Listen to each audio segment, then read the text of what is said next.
Assalamualaikum warahmatullahi wabarakatuh. Apa kabar Anda pemirsa? Kami berharap semoga Anda selalu dalam keadaan sehat dimanapun Anda berada. Padang Panjang sepekan kembali hadir ke hadapan Anda untuk menyajikan informasi terkini. Dari Komen Center Padang Panjang bersama saya Deret Marika, inilah berita pertama. Meski dilaksanakan di tengah masa pandemi COVID-19, pelaksanaan ujian standar kompetensi dasar atau SKD calon pegawai negeri sipil atau CPNS di lingkungan pemerintah Kota Padang Panjang tahun 2021 hari pertama berjalan dengan lancar dan menerapkan standar protokol kesehatan yang baik. Hari pertama pelaksanaan ujian standar kompetensi dasar atau SKD calon pegawai negeri sipil CPNS tahun 2021 di lingkungan pemerintah Kota Padang Panjang berjalan lancar. Ujian SKD CPNS berjalan sesuai dengan standar ketetapan Kementerian Pendayagunaan Aparatur Negara dan Reformasi Birokrasi atau Kemenpan RB, baik dari penyediaan lokasi ujian dan penerapan protokol kesehatan COVID-19. Sekdako Soni Budaya Putra saat meninjau lokasi ujian SKD CPNS di ISI Padang Panjang pada Selasa 5 Oktober 2021 menyampaikan, kesiapan panitia dan lokasi pelaksanaan sudah sangat memenuhi standar, baik dari kenyamanan dan prokes peserta. Mulai dari pemeriksaan berkas, proses sterilisasi, sampai masuk ke dalam ruang ujian yang benar-benar terkawal dengan baik. Sementara itu, Kepala BKPSDM Padang Panjang Rudi Suarman menjelaskan tentang skema pelaksanaan ujian. Sebelum masuk ke dalam ruang ujian, peserta terlebih dahulu melakukan registrasi dan pemberian PIN peserta, penitipan barang, body checking, dan menunggu di ruang steril.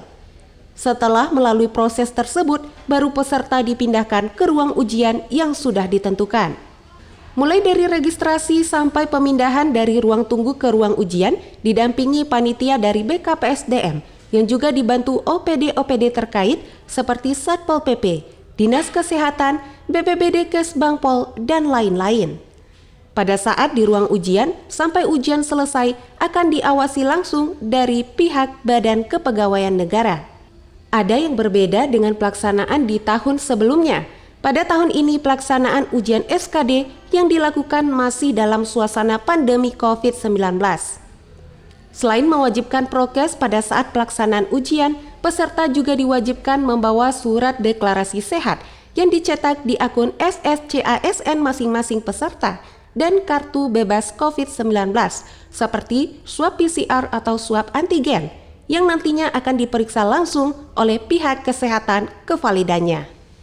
Banyak meraih prestasi meski baru berusia 2 tahun, Taman Bacaan Masyarakat atau TBM Gumala Kreatif yang terletak di Kelurahan Guguk Malintang, Kecamatan Padang Panjang Timur, mendapatkan apresiasi dan pujian dari Bunda Literasi Dian Puspita Fadli Amran. Bunda Dian berharap dengan prestasi yang banyak ini, TBM Gumala Kreatif dapat memotivasi masyarakat dan pegiat literasi di Kota Padang Panjang. Bunda Literasi Kota Padang Panjang Dian Puspita Fadli Amran memuji TBM Gumala Kreatif yang telah banyak meraih prestasi pada usianya yang baru 2 tahun. Pujiannya tersebut disampaikan saat menghadiri perayaan HUT kedua Taman Baca Masyarakat atau TBM di Sekretariat Gumala Kreatif pada Minggu 3 Oktober 2021. Dian menyampaikan, dengan perayaan ulang tahun kedua dan dengan prestasi yang sudah dicapai, bisa meningkatkan motivasi masyarakat dan penggiat literasi yang ada di Kota Padang Panjang. Sementara itu, PLT Kepala Dinas Perpustakaan dan Kearsipan Afrizal menyampaikan, dengan momentum ini dapat dijadikan pengurus TBM Gumala Kreatif untuk terus meningkatkan karya kreativitas dan layanan kepada masyarakat, dan bisa memacu tumbuh kembang dalam membaca, belajar, serta berinovasi. Usai sambutan dari beberapa tamu undangan, Dian berkesempatan memotong kue ulang tahun kedua TBM Gumala Kreatif dan ikut bermain permainan anak tradisional, congklak bersama anak-anak dan penggiat literasi lainnya. Kegiatan perayaan tersebut dilanjutkan dengan lomba congklak, lomba memainkan ban bekas, dan lomba orang tua bercerita. Turut hadir Lurah Guguk Malintang, Bunda Literasi Kecamatan, Bunda Literasi Kelurahan, jajaran DPK, PKK dan perwakilan penggiat dan anak-anak TBM se-Kota Padang Panjang. Tumbuh di era yang serba canggih dan mudah mengakses informasi dimanapun, membuat generasi Z beruntung dan sudah seharusnya memanfaatkan hal ini untuk mempelajari hal apapun, termasuk mengenai entrepreneurship. Hal ini seperti yang disampaikan oleh Wali Kota Padangpanjang Fadly Amran saat memberi mata kuliah umum di Politeknik Aisyah, Sumatera Barat di Kota Padang. Wali Kota Padangpanjang Fadly Amran memberikan kuliah umum di kampus Politeknik Aisyah Sumatera Barat, Kota Padang pada Senin 4 Oktober 2021. Dalam kesempatan tersebut, Wako Fadly menyebutkan para generasi Z di usia saat ini sangat menentukan masa depan dan akan jadi apa ke depannya. Dirinya mengajak generasi tersebut untuk berani keluar dari zona nyaman. Dengan mematuhi protokol kesehatan COVID-19, kuliah umum bertema menggerakkan entrepreneur generasi Z diikuti langsung oleh seluruh mahasiswa baru Politeknik Aisyah dan secara daring via Zoom meeting oleh mahasiswa angkatan lainnya. Sementara itu, Direktur Politeknik Aisyah Desi Asmaret mengatakan, kedatangan Wako Fadly Amran ke Politeknik Aisyah membawa angin segar di dunia pendidikan, khususnya di Politeknik Aisyah.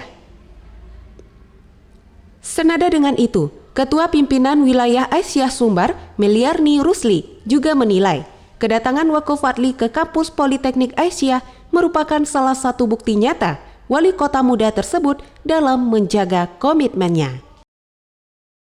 Diklat 3-in-1 yang dilaksanakan oleh Dinas Perdakop UKM bekerjasama dengan Kementerian Perindustrian yang dilaksanakan beberapa waktu yang lalu menjadi titik awal bagi Hendro, salah satu alumni dari diklat tersebut, untuk membuka usaha membatik. Mempelajari cara membatik dari nol, saat ini usaha membatik Hendro sudah mulai banjir orderan.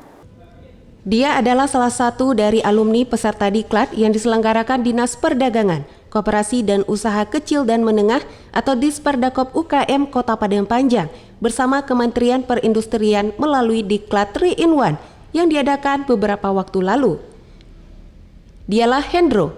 Hendro mengatakan hidupnya berubah setelah ikut pelatihan membatik. Hendro mengakui sebelum mengikuti pelatihan membatik, ia tidak pernah tahu setiap proses pembuatannya. Bahkan tidak pernah terbayang bagi dirinya untuk membatik. Usai pelatihan di Disperdakop Kota Padangpanjang yang mewadahinya melalui kelompok usaha bersama Batik Rang Minang untuk melanjutkan pelatihan tersebut. Hingga saat ini dirinya bertahan membatik dan bahkan banjir orderan. Hendro tidak sendiri, dia bersama timnya yang diketuai Mike Monalisa memulai membatik ini dari hasil uang pelatihan ditambah dengan kas timnya.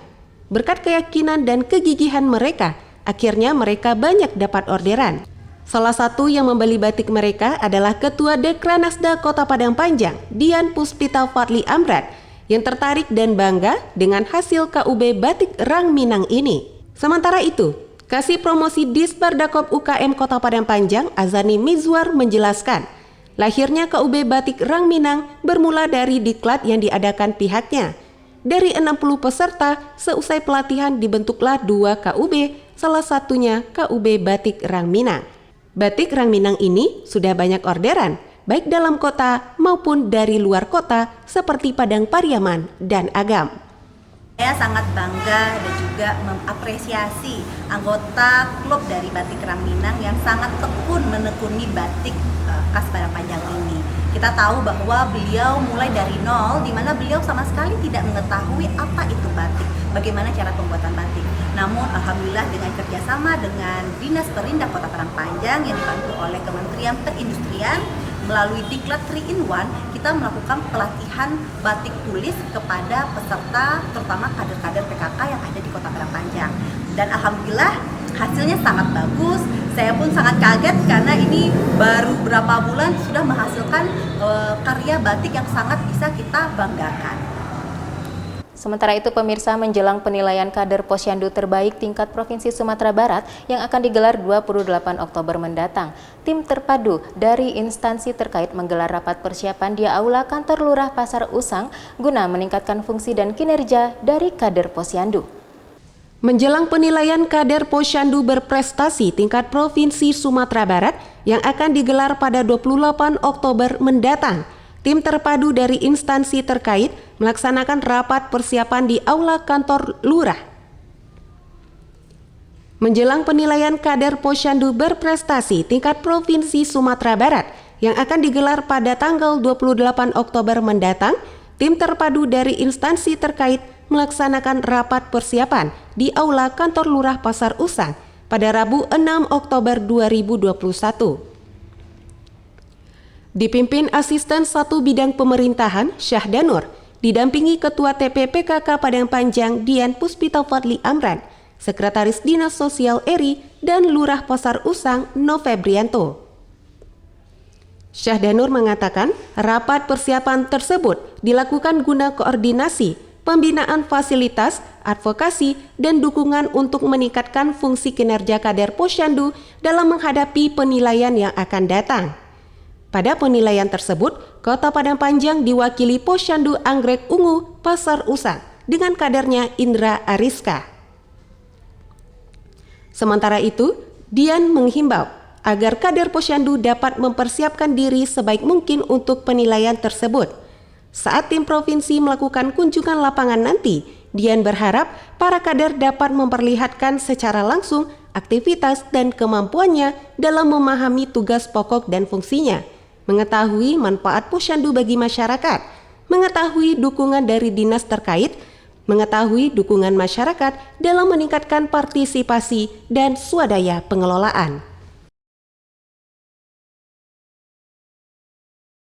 Kita ke berita lainnya pemirsa, guna melatih keberanian berbicara di depan umum sekaligus membudidayakan literasi di Kota Padang Panjang, Dinas Perpustakaan dan Kearsipan menggelar lomba bercerita yang diikuti oleh 18 orang anak berusia 7 hingga 12 tahun.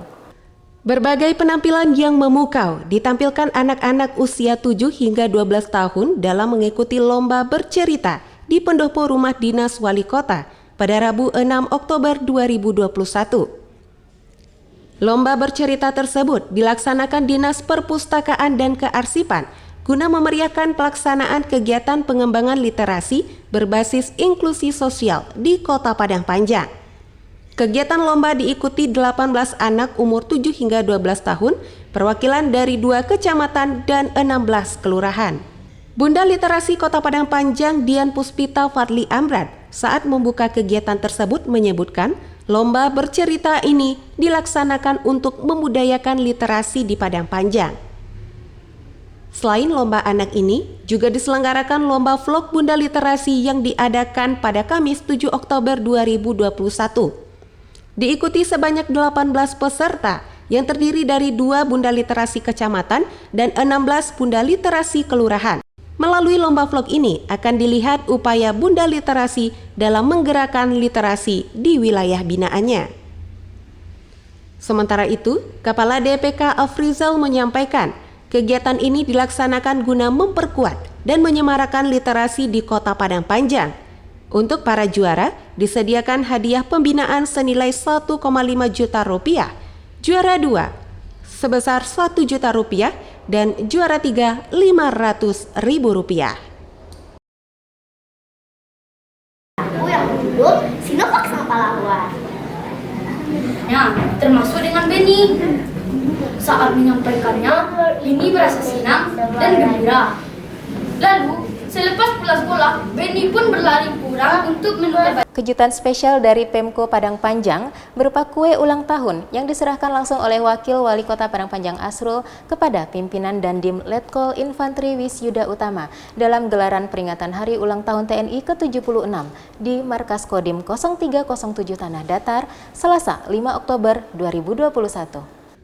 Usai menggelar peringatan Hari Ulang Tahun TNI ke-76 secara virtual di Markas Komando Distrik Militer atau Kodim 0307 Tanah Datar, Dandim Letkol Infantri Wisyuda Utama menerima kejutan spesial, yaitu kue ulang tahun dari Pemko yang diserahkan Wakil Wali Kota Padang Panjang Asrul, Selasa 5 Oktober 2021. Wawako Asrul menyampaikan ucapan selamat atas peringatan HUT TNI ke-76 tahun.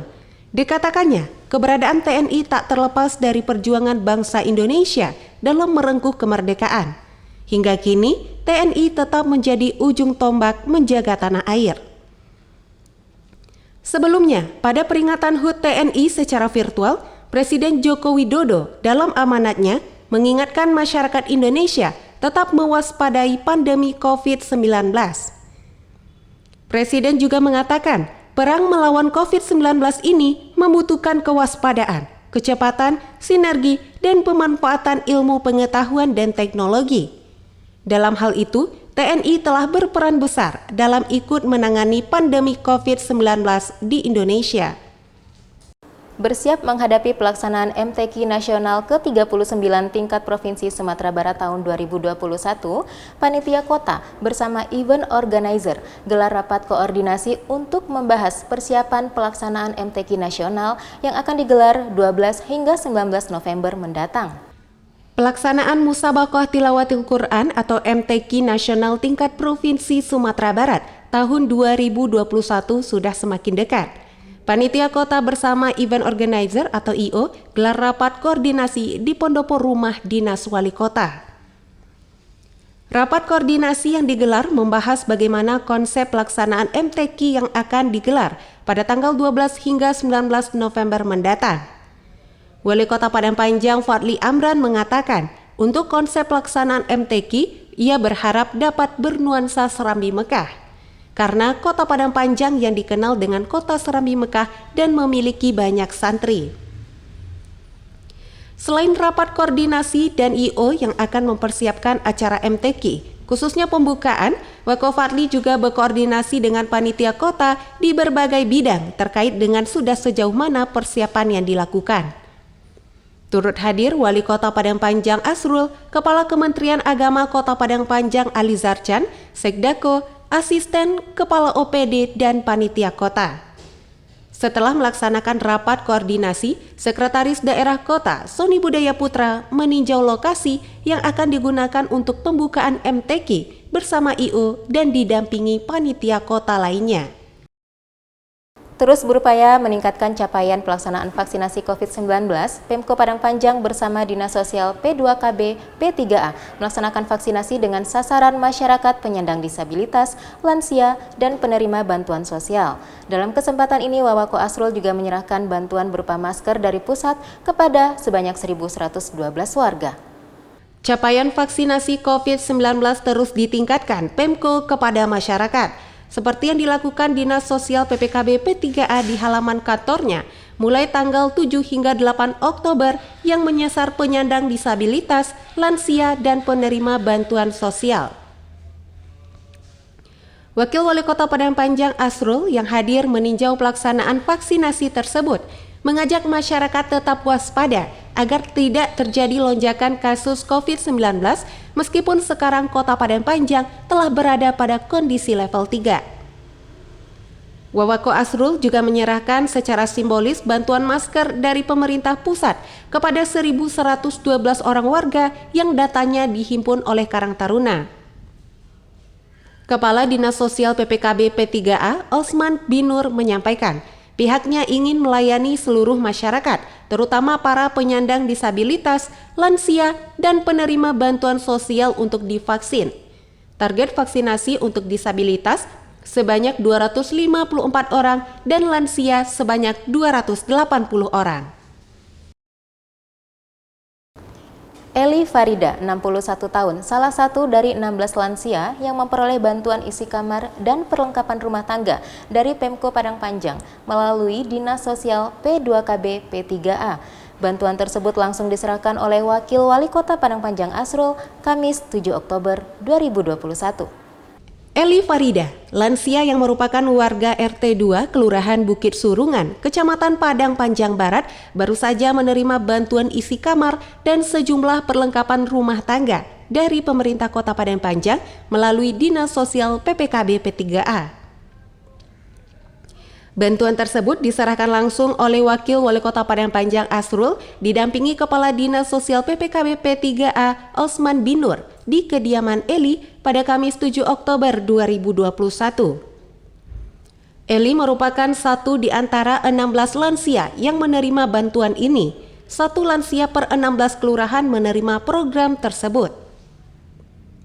Wawako Asrul turut mengapresiasi Dinas Sosial PPKB P3A yang telah berinisiasi memberikan bantuan tersebut kepada masyarakat berupa isi kamar. Sementara itu, Osman bin Nur menyampaikan membantu lansia menjadi tugas kedinasannya berdasarkan program mewujudkan Kota Sayang Lansia. Demikian rangkaian Padang Panjang Sepekan edisi kali ini. Semoga informasi tadi bermanfaat untuk Anda. Pemirsa, tak lupa kami terus menghimbau Anda untuk menerapkan standar protokol kesehatan dimanapun Anda berada dan ikuti anjuran pemerintah untuk vaksinasi. Serta tak lupa kami ingatkan Anda untuk follow akun Instagram kami dan juga Facebook Kominfo Padang Panjang serta subscribe channel YouTube kami Padang Panjang TV. Akhir kata saya Deret M. Maharika beserta seluruh kru yang bertugas pamit. Terima kasih atas perhatian Anda. Wassalamualaikum warahmatullahi wabarakatuh.